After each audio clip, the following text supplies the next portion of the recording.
and in the souped up 65, we're off to the races.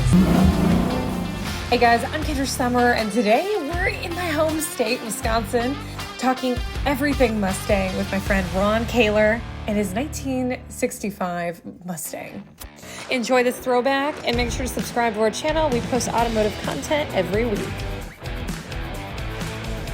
Tell me, how did you acquire this? I'm kind of a frugal Midwestern person, so I went out to Fleet Farm and got a set of tractor lights and put those on there, and they seem to really do the job nicely. They shine up real well, and I don't think they look too bad. Licenses are available at Mills Fleet Farm. And finally a friend of mine called me up, and he was in a little town up north, and a little car lot sitting up there, and he says, I found your car. By the time I got home, the steering wheel was ready to fall off.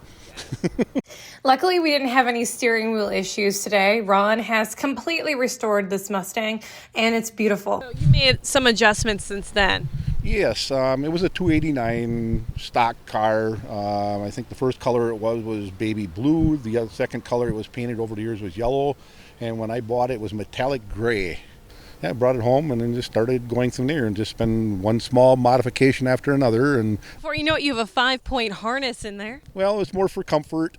Well, I'm more comfortable knowing that I'm safely in there. It's a 351 Windsor. It's got trick flow heads, Edelbrock intake, Holley carburetor, MSD ignition.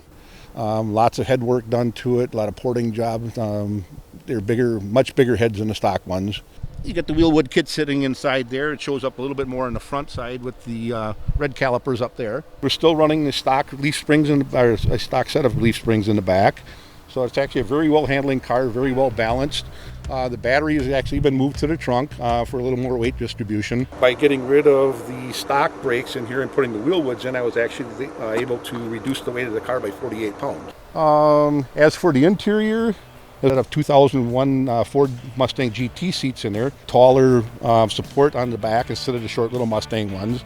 The front grille, I turned around and customized that a little bit more just by turning around and putting a little more, the mesh inside. It actually matches the factory style that's in there.